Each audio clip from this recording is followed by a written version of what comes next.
प्रभु नित्यानंद श्री अद्वैत गदाधर शिवासादि गौर भक्तवृंद हरे कृष्णा कृष्णा कृष्णा हरे हरे हरे राम राम राम हरे हरे मूकं करोति वाचालं पंगुं लंघयते गिरिं यत्कृपातमहं वन्दे श्रीगुरुतीर्थान्य परमानंद माधवं चैतन्य जय गुरुदेव जय Shri okay welcome everyone Bhagavad Gita second chapter कर रहे हैं हम आज 13th श्लोक से स्टार्ट करेंगे बहुत ही बेसिक और बहुत इंपॉर्टेंट श्लोक है तो प्लीज मेरे पीछे रिपीट कीजिए देहिनोस्मिन् यथा देहे देहिनोस्मिन् यथा देहे कौमारं यौवनं जरा कौमारं यौवनं जरा तथा देहांतरा प्राप्तिर तथा देहांतरा प्राप्तिर धीरस्तत्र न मुह्यति धीरस्तत्र न मुह्यति गिव मी वन सेकंड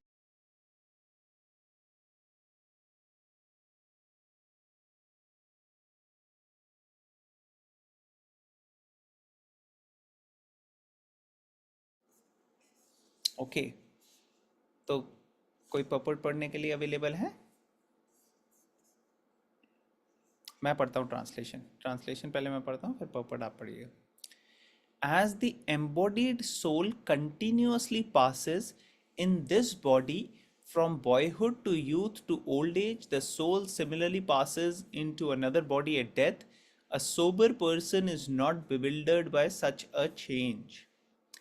तो अब कृष्णा पहले वाले श्लोक में क्या कह रहे थे इससे पहले कृष्णा अर्जुन को बता रहे थे कि जो आप बातें कर रहे हैं वो पंडित की तरह कर रहे हैं लेकिन एक्चुअली वो बुद्धिमान वाली बातें नहीं है जो बुद्धिमान लोग करते हैं ऐसी बातें नहीं है क्योंकि जो व्यक्ति हमारे आसपास हैं वो सब पहले भी थे और हमेशा रहेंगे यहाँ पे कहते हैं कृष्णा कह रहे हैं कि कभी भी ऐसा समय नहीं था जब मैं आप और ये सब लोग यहाँ पे नहीं थे और फ्यूचर में ऐसा नहीं होगा कि ये लोग ख़त्म हो जाएंगे ये शरीर जरूर छोड़ दें लेकिन ख़त्म नहीं होंगे आत्मा हमेशा रहेगी और जो आत्मा है वो एक शरीर से दूसरे शरीर हमेशा चलती जा रही है इवन अभी हमारी ज़िंदगी में ही ले लीजिए आप हम एक छोटे बालक या छोटे बच्चे के रूप में आए और अभी धीरे धीरे करके हमारा शरीर जो है वो चेंज हुआ है लेकिन शरीर में चेंजेस जो आ रहे हैं वो हर क्षण में आ रहे हैं हर सेकंड हर मोमेंट में आ रहे हैं लेकिन इतने छोटे चेंजेस आ रहे हैं कि हमें पता नहीं लगता लेकिन अगर आप अपनी पुरानी पिक्चर देखो जब आप 3 4 5 साल के थे और अभी की पिक्चर देखो तो शरीर पूरा चेंज हो चुका है वो सेम शरीर नहीं है जो शरीर छोटा सा था अब वो बड़ा हो चुका है तो शरीर में चेंजेस आए तो यहाँ पे भगवान कह रहे हैं जिस प्रकार शरीर बदलता है छोटे बच्चे से बड़े ओल्ड एज होते होते उसी तरह मृत्यु के वक्त भी शरीर बदला जाता है और इस फैक्ट से ये जो इम्पोर्टेंट एस्पेक्ट है ये एक बुद्धिमान व्यक्ति को या सोबर व्यक्ति को पता होता है और ऐसा धीर व्यक्ति जो है वो इस पर्टिकुलर फैक्ट से बहुत ज़्यादा बौखला नहीं जाता बिविल्डर नहीं हो जाता तो ऐसे बोल रहे हैं कृष्ण तो परपट पढ़ते कोई वॉलंटियर करेगा फर्स्ट पैराग्राफ पढ़ने का पोपट का I can read. प्लीज पढ़िए Since every living entity is an individual soul, each is changing his body every moment, manifesting sometimes as a child, sometimes as a youth, and sometimes as an old man. Yet the same spirit soul is there and does not undergo any change. The individual soul finally changes the body at death and transmigrates to another body. And since it is sure to have another body in the next birth, either material or spiritual, there was no cause for lamentation by Arjun on account of death, neither for Bhishma nor for Drona, for whom he was so much concerned. Rather, he should rejoice for their changing bodies from old to new ones, thereby rejuvenating their energy. Such changes of body account for varieties of enjoyment or suffering according to one's work in life.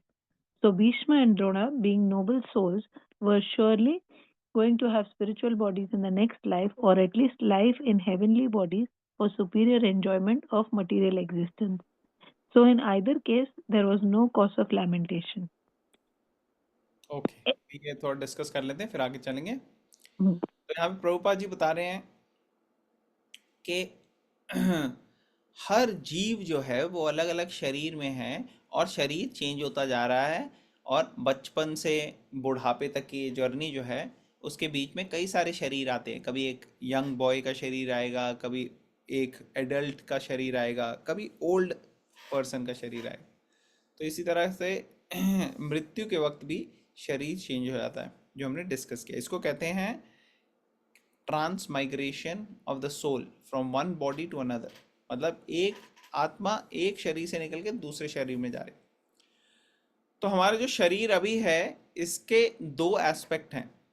एक होता है gross body, जिसको कहते हैं स्थूल शरीर, और एक होता है सटल बॉडी, जिसको कहते हैं सूक्ष्म शरीर। तो स्थूल शरीर जो है, ग्रॉस बॉडी, उसके 5 कंपोनेंट्स हैं, जिसको पंच महाभूत, पंच तत्व ऐसे भी कहा जाता है। तो वो पंच महाभूत कौन से हैं? अर्थ, वाटर, फायर, एयर, ईथर। ये आप लोगों ने पहले भी सुना। और जो सटल बॉडी है, सूक्ष्म शरीर, वो बना होता है मन, बुद्धि और अहंकार से। जब मृत्यु होती है तो ये मन, बुद्धि, अहंकार जो है ये शरीर के साथ जाता है एक शरीर से दूसरे शरीर में। लेकिन जो ग्रॉस बॉडी होती है, जो पंच तत्व की बनी होती है, वो नष्ट हो जाती है, वो पीछे ही रह जाती है। उसके कंपोनेंट जो है मिल जाते हैं, अदर दफना दिया या उसको जला दिया या उसको जिस प्रकार से भी नेचर में मिल गया हो। ठीक है, तो ये हो गया ट्रांसमाइग्रेशन ऑफ सोल। यहां तक क्लियर है सबको? अब अर्जुन के पर्टिकुलर कॉन्टेक्स्ट में ये बात क्यों कही जा रही है? क्योंकि अर्जुन जो है वो भीष्म, द्रोणा और अपने स्वजन जो थे उसके खुद के, उनके साथ युद्ध नहीं करना चाह रहा था। वो सोच रहा था कि अगर युद्ध करेंगे तो मारे जाएंगे ये लोग, और भीष्म द्रोणा से उसको बहुत ज़्यादा प्रेम था, लगाव था।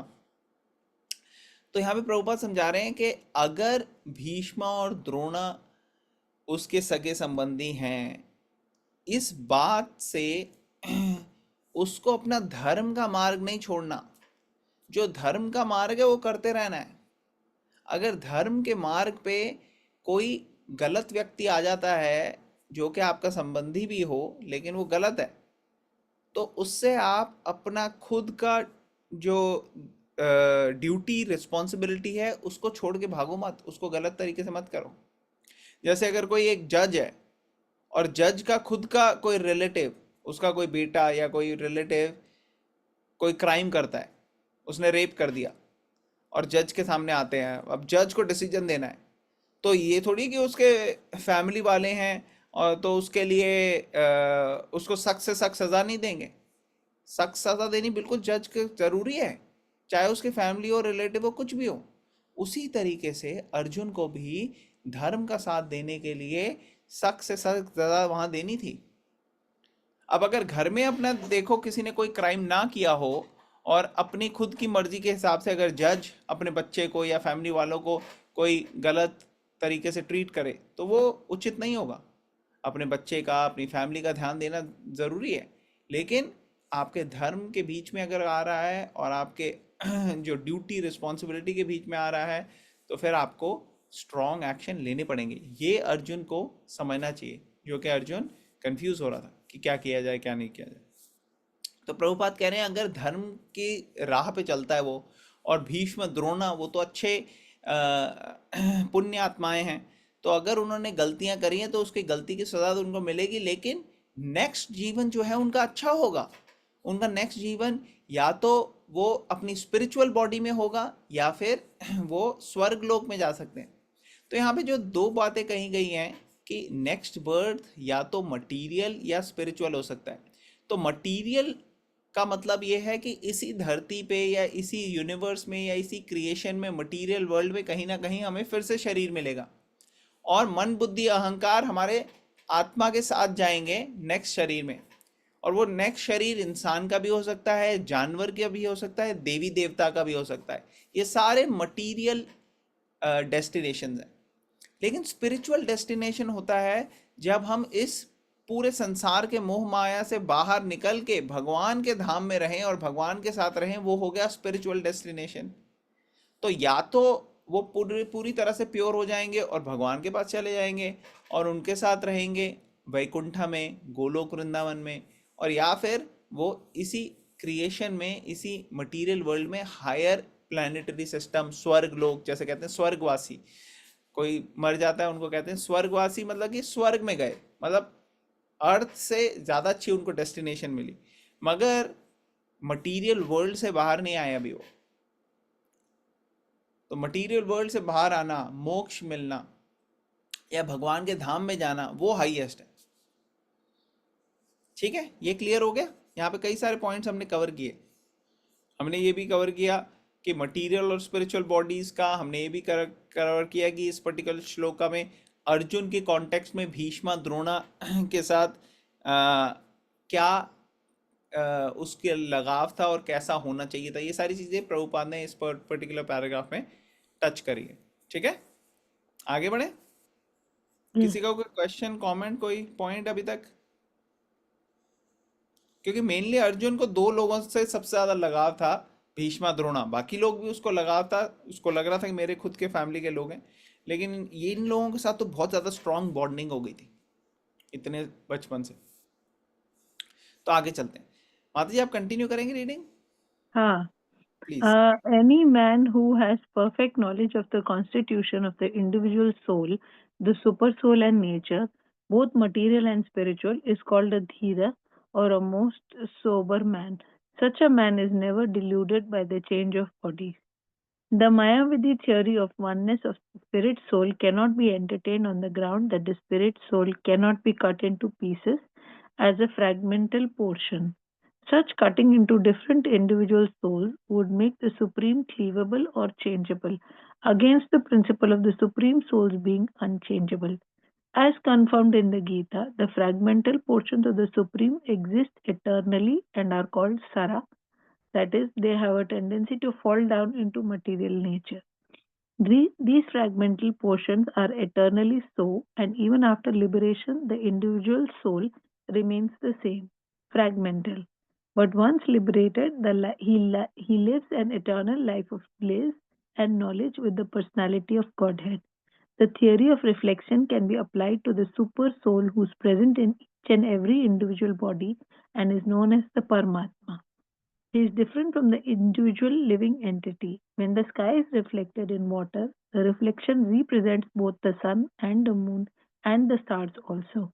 The stars can be compared to the living entities and the sun or the moon to the Supreme Lord. The individual fragmental spirit soul is represented by Arjuna, and the Supreme Soul is the personality of Godhead Sri Krishna. They are on the same level as it will be apparent in the beginning of the fourth chapter.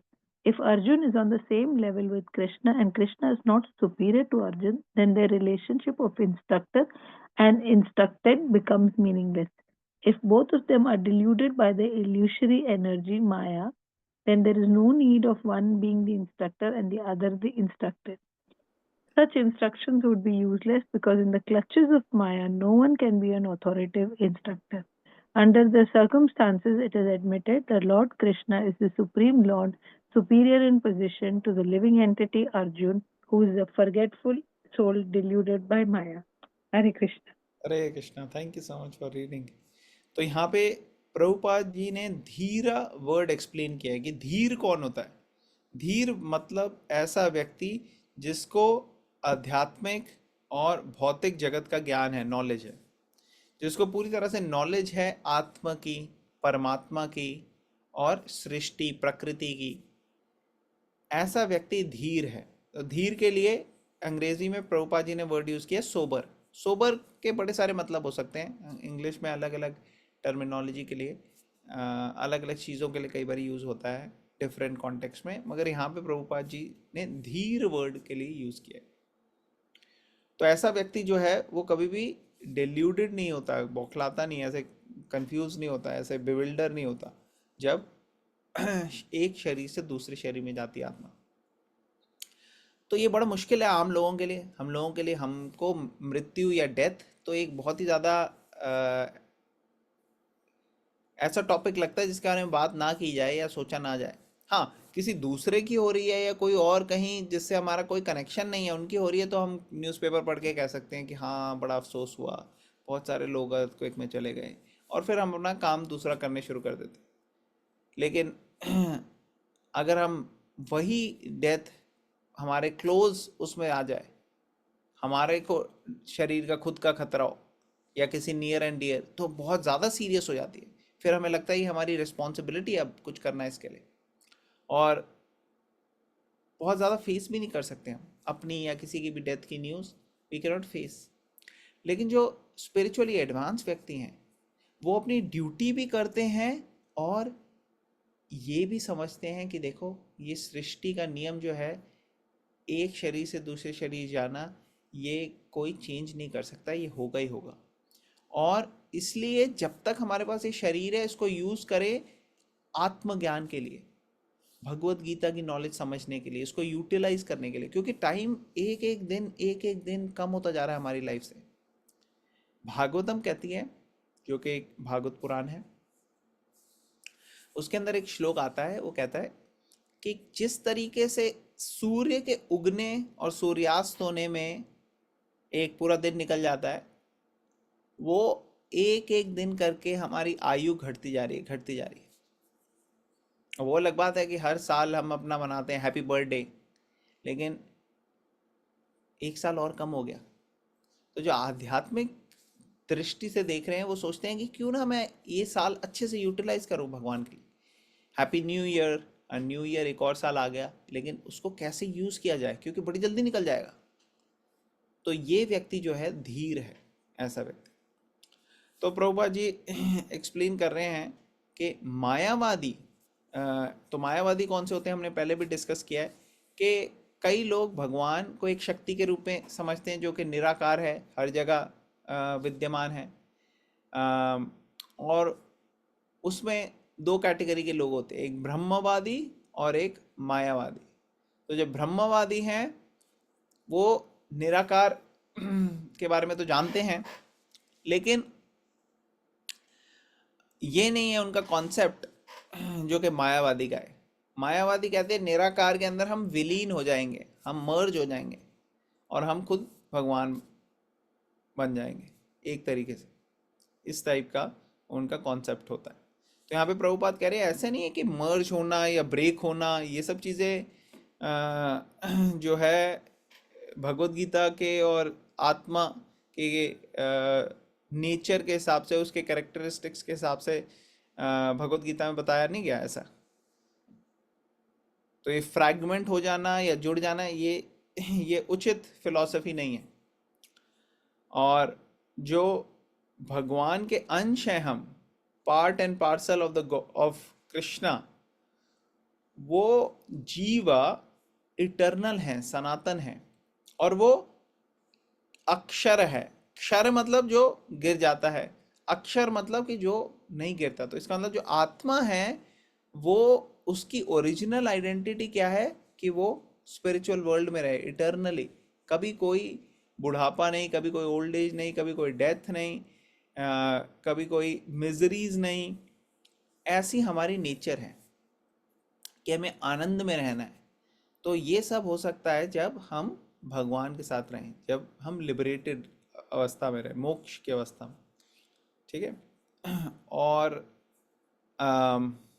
यहाँ पे प्रभुपाद बता रहे हैं कि हर आत्मा के साथ भगवान खुद गाइड करने के लिए होते हैं परमात्मा के रूप में। तो हर आत्मा के साथ परमात्मा है जो कि गाइड कर रहे हैं उनको।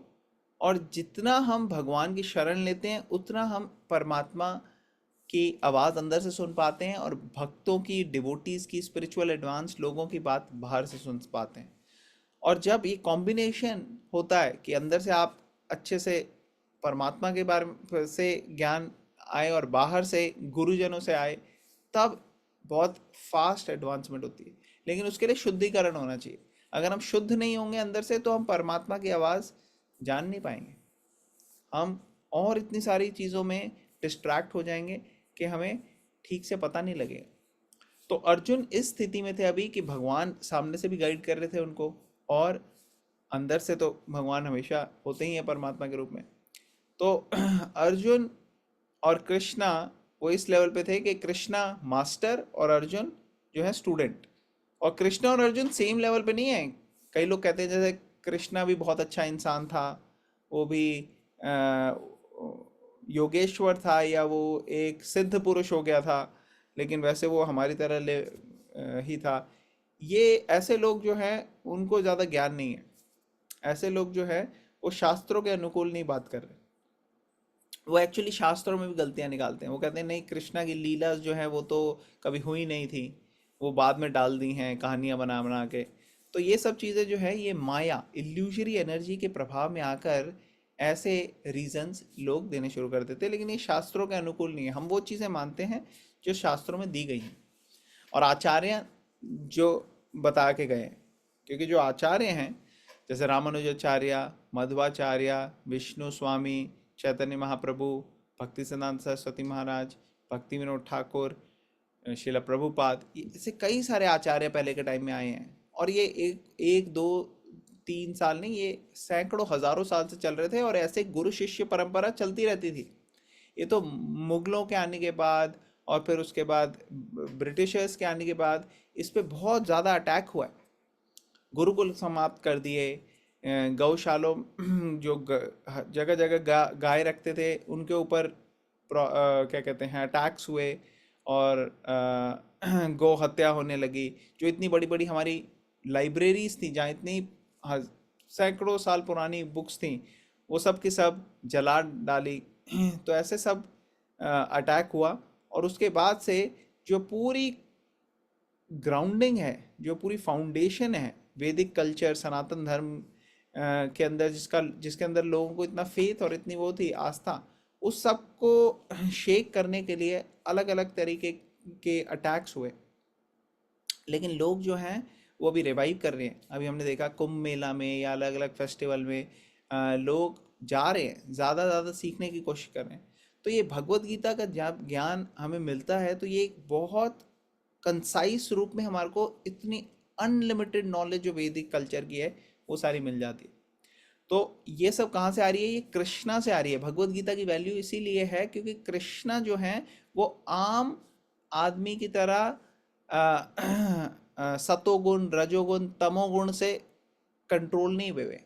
कृष्णा इन सब के बाहर हैं, वो भगवान है। इसलिए वो जब ज्ञान देते हैं, वो जब नॉलेज हमें देते हैं, या वो जब अर्जुन को नॉलेज दे रहे हैं, तो वो नॉलेज एब्सोल्यूट लेवल पे है, वो हाईएस्ट लेवल पे है। और अर्जुन अगर उसको लेगा और अप्लाई करेगा अपनी लाइफ में, तो Arjun will get the maximum highest level of benefit.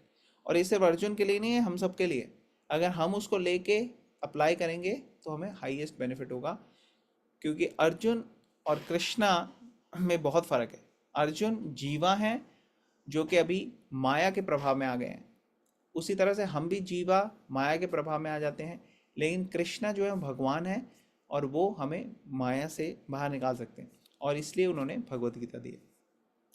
तो ये काफ़ी बेसिक श्लोक है भगवत गीता का, काफ़ी कंसेप्चुअल है, काफ़ी ज़्यादा इसकी प्रैक्टिकल एप्लीकेशन है, और इसको कई तरीके से डिस्कस किया जा सकता है। मैंने जस्ट इस पर टच किया है बेसिक लेवल पे, लेकिन इसमें और भी कई एस्पेक्ट्स हैं जो डिस्कस किए जा सकते हैं। तो किसी का कोई क्वेश्चन, कमेंट, कोई पॉइंट इस पर्टिकुलर श्लोक से?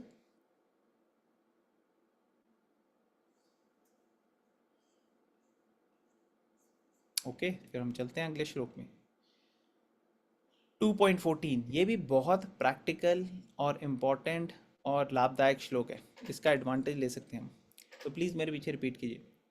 मात्रा स्पर्शस्तु कौन्तेया, मात्रा स्पर्श मात्र प्रशेतु कौन्तेय शीतोष्ण सुख दुःखदा शीतोष्णा सुखदुःखदा शीतोष्णसुखदुःखदा आगमापायिनो नित्यास् आगमापायिनो आगमपैनो नित्यास् नित्यात् तां स्थितिक्ष्व स्वभारता।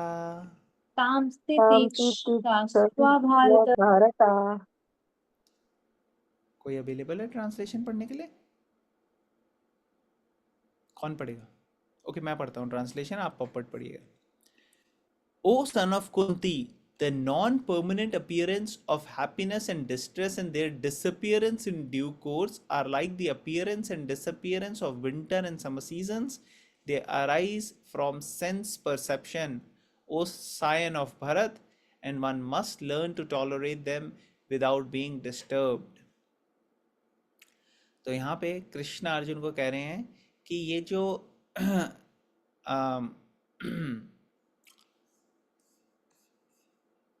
शीत शीतोष्ण शीत मीन्स विंटर, उष्ण मीन्स समर। तो जिस तरीके से सर्दी और गर्मी आती है उसी प्रकार सुख और दुख आते हैं हमारी लाइफ में, लेकिन ये इटर्नल या सनातन नहीं है, ये नॉन परमानेंट है, ये परमानेंट नहीं है कि एक बारी सर्दी आई तो सर्दी ही रह चलती जा रही है, ऐसा नहीं होता। सर्दी आती है फिर गर्मी आती है, उसी तरह से सुख आता है फिर दुख आता है। और ये किस तरीके से आते हैं? ये हमारे परसेप्शन से आते हैं, हम कैसे परसीव कर रहे हैं। एक सेम सिचुएशन हमारी पर्टिकुलर माइंडसेट के हिसाब से उसको हम हैप्पीनेस परसीव कर सकते हैं या सैडनेस परसीव कर सकते हैं। जैसे एक बालक है, उसके 80% नंबर आए, 100 में से 80 आए। अब क्या ये हैप्पीनेस है या ये डिस्ट्रेस है उसके लिए? क्या लगता है आपको? किसी के लिए वो हैप्पीनेस हो सकता है, किसी के लिए हैप्पी नहीं हो सकता। हाँ, वेरी गुड। तो ये डिपेंड करता है उनकी परसेप्शन पे कि कैसे वो परसीव कर रहे हैं। परसेप्शन कैसे बिल्ट होती है? कई सारी चीज़ों पे, एक्सपेक्टेशन के हिसाब से। अगर वो हर बार ही उसके 99 100 आते थे तो इस बार 80 तो बिल्कुल उसको एक्सपेक्ट नहीं होगा, उसके लिए बहुत दुख हो जाएगा, डिस्ट्रेस हो जाएगी। और कोई बच्चा है उसके 40 नंबर आते थे, हमेशा पास नहीं होता था, 50 आ जाए तो वो छलांगे मारता था कि ग्रेट। और वो व्यक्ति की अगर आ जाए 80 तो वो कहे ले, वो तो बेहोश हो जाएगा खुशी के मारे। तो ये फर्क है हमारी परसेप्शन में कि हमारी पर्टिकुलर सिचुएशन है, हम उसको कैसे देख रहे हैं। अगर हम ऐसे देखेंगे कि अरे कंपेयर करेंगे दूसरों के साथ जो हमसे बेटर है, तो हम सोचते रहेंगे कि अरे कितना गलत हुआ मेरे साथ, कितने बुरी डिस्ट्रेस में रहेंगे। लेकिन अगर हम सोचें ऐसे व्यक्ति हैं जिनको ये सब चीज़ें नहीं मिलती और मुझे मिल रही हैं, तो हम भगवान के बहुत ग्रेटफुल रहेंगे कि भगवान आपने मुझे ये सब दिया। और ऐसी ग्रैटिट्यूड की सिचुएशन में जब हम रहते हैं तो एक्चुअली खुश और सेटिस्फाइड रहना वो नेचुरल है। लेकिन इसका मतलब ये नहीं है कि हम अपना कर्म करना छोड़ दें, इसका मतलब ये नहीं है कि हम ड्यूटीज़ नहीं करें। हमारे पास अगर रिसोर्सेज हैं तो भी ड्यूटीज़ करनी बहुत ज़रूरी है। इसी तरीके से यहाँ पे हम देखते हैं कि अर्जुन की स्थिति में अर्जुन अपनी ड्यूटीज़ को सोच रहा था कि मैं नहीं करता क्योंकि ये करने से मुझे दुख हो सकता है, मिले मुझे तकलीफ आए। तो कृष्णा कह रहे हैं तकलीफ और हैप्पीनेस और डिस्ट्रेस की कैलकुलेशन मत करो, जो धर्म है अपना वो करो आप। अगर आपको खुशी मिलती है इससे या दुख मिलता है इससे, उसके ऊपर डिपेंडेंट मत रहो। खुशी और दुख तो आती जाती रहती है, आप अपनी ड्यूटी पे अडिग रहो। तो ये प्रभुपाद पर्पट में और एक्सप्लेन करेंगे। कोई पढ़ेगा पर्पट? कोई अवेलेबल है आप में से? पर्पट पढ़ के फिर हम और डिस्कशन करेंगे इस बारे में। मैं पढ़ कहीं सकती हूँ। हाँ जी, आप पढ़िए please. In the proper discharge of duty, one has to learn to tolerate non-permanent appearances and disappearances of happiness and distress. According to the Vedic injunction, one has to take his bath early in the morning, even during the month of Magha, January, February. It is very cold at that time, but in spite of that, a man who abides by the religious principles does not hesitate to take his bath. Similarly, a woman who does not hesitate to cook in the kitchen in the months of May and June, the hottest part of the summer season. One has to execute his duty in spite of climatic inconveniences. Similarly, to fight is the religious principle of Kshatriyas. And although one has to fight with some friend or relative, one should not deviate from his prescribed duty. One has to follow the prescribed rules and regulations of religious principles in order to rise up to the platform of knowledge. Because by knowledge and devotion only can one liberate himself from the clutches of Maya. Illusion. The two different names of address given to Arjun are also significant. To address him as Kuntiya signifies his great blood relations from his mother's side, and to address him as Bharata signifies his greatness from his father's side. From both sides, he is supposed to have a great heritage. A great heritage brings responsibility in the matter of proper discharge of duties. Therefore, he cannot avoid fighting. Hare Krishna, thank you so much for Hare reading. Krishna. तो यहाँ पे basic level पे, practical level पे बताया गया कि कैसे duties होती हैं हर एक की, वो करनी है। जैसे एग्जांपल दिया है कि सुबह उठ के अगर सर्दियाँ भी हों तो भी जो रिलीजियस ड्यूटीज़ अपनी निभा रहे हैं उनको सुबह उठ के नहाना होता है, और ठंडे पानी से नहाना पड़ता है अगर सर्दियाँ हैं तो। और जो लेडीज़ हैं वो अपने बच्चों के लिए, फैमिली के लिए कुकिंग करती हैं, इवन दो बहुत ज़्यादा गर्मी भी क्यों ना हो। और ट्रेडिशनल पहले के कल्चर में ऐसे होता था कि ये नहीं कि हर चीज़ टेम्परेचर रेगुलेटेड है, पानी भी रेगुलेटेड है, और किचन भी रेगुलेटेड है, पहले नहीं होती थी, तब भी सब अपनी ड्यूटीज़ करते थे। और हम अपने प्रैक्टिकल लेवल पे भी ले सकते हैं। कई बार सुबह उठने में मन कहेगा नहीं यार छोड़ के यार, उठना सुबह, लेकिन नहीं, अगर ड्यूटी है आपकी, आप उठते हैं, आप रेडी होते हैं, आप जाते हैं अपने काम पे, तो ड्यूटी करने के लिए इनकन्वीनियंसेस जो आती हैं उसको टॉलरेट करके आगे बढ़ते हैं हम। तो ये यहाँ पे प्रभुपाद बेसिक लेवल पे समझा रहे हैं कि इनकन्वीनियंसेस आती हैं। उसी तरह से क्षत्रिय जो है उसको कई बार इनकन्वीनियंसेस आएंगी, जब युद्ध का समय है, जब अपनी ड्यूटी का है, लेकिन उससे पीछे नहीं होना, उसको करते रहना है। ठीक है, तो इस तरीके से हम एडवांस करेंगे, मटीरियली भी, स्पिरिचुअली भी, और माया के चंगुल से बाहर आएंगे। और यहाँ पे इस पर्टिकुलर पॉइंट को कन्वे करने के लिए कृष्णा ने दो वर्ड यूज किए अर्जुन के लिए। एक यूज किया है कौंतेय और एक भारता। भारता मतलब डिसेंडेंट ऑफ भरत, भरत महाराज जिनके ऊपर भारतवर्ष का नाम पड़ा। और कौंतेय मतलब कि कुंती के पुत्र।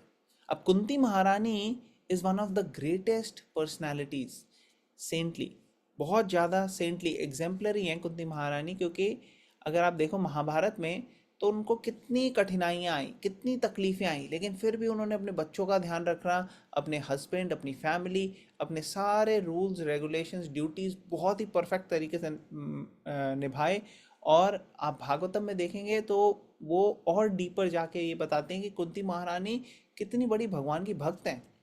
जो कुंती महारानी ने प्रार्थनाएं की हैं वो बड़े बड़े सन्यासी कई सदियों से, हजारों सालों से उसको पढ़ के, उसके ऊपर मेडिटेट करके, उससे इंस्पिरेशन ड्रॉ करके, भगवान को समझ के अपना रिलेशनशिप भगवान की सेवा में लग रहे हैं। तो कुंती महारानी की बहुत बहुत एडवांस पोजीशन है।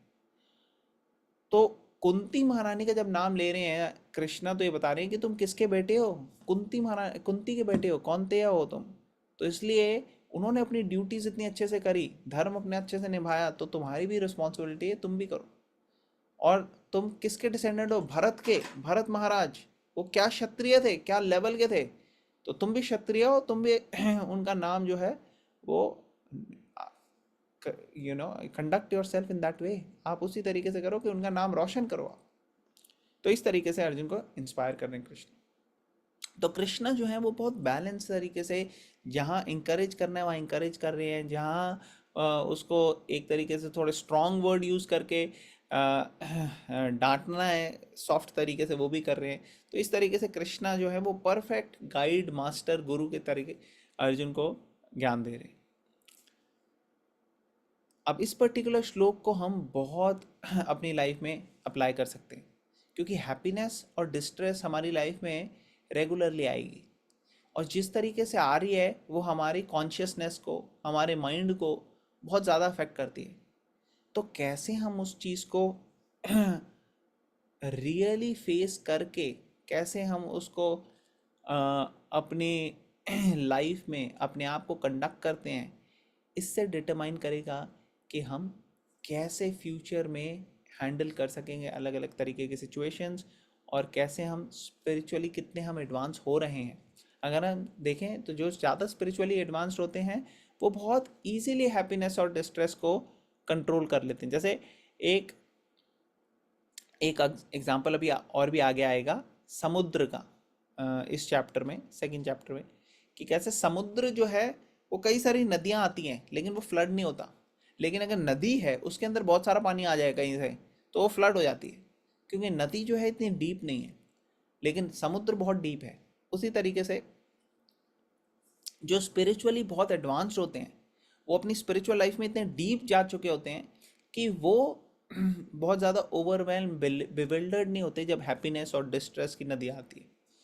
वो चीज़ उनको क्या कहते हैं, उत्तेजित नहीं करती। ओके, तो यहाँ पे स्टॉप करते हैं। ये दोनों बहुत अच्छे इंपॉर्टेंट श्लोक हैं, 13th और 14th। मैं एक बारी संस्कृत में ही फिर से बोल देता हूँ ताकि सबको एक बारी इसकी प्रोनाउंसिएशन और वो रिसाइटेशन का आइडिया हो जाए और आप ये श्लोक मेमोराइज कर सकते हैं इस हफ्ते। देहिनोऽस्मिन् यथा देहे कौमारं यौवनं जरा तथा देहान्तरा प्राप्तिर्धीरस्तत्र न मुह्यति मात्रास्पर्शस्तु कौन्तेय शीतोष्ण सुख दुःखदा आगमापायिनो नित्यस्तां स्थितिक्ष्व भारता। तो ये भगवत गीता के जो श्लोक हैं इसको रिसाइट करना, मेमोराइज करना, ये भी बहुत बहुत ज़्यादा लाभदायक होता है। तो ये दोनों श्लोक बहुत इंपॉर्टेंट है, 13 और 14। आप लोग इनको कोशिश कीजिए रिसाइट करने का इस हफ्ते, और नेक्स्ट वीक तक थोड़ा अगर मेमोराइज हो जाए तो परफेक्ट है। ठीक है, किसी का कोई क्वेश्चन, कमेंट, कोई पॉइंट बिफोर वी एंड?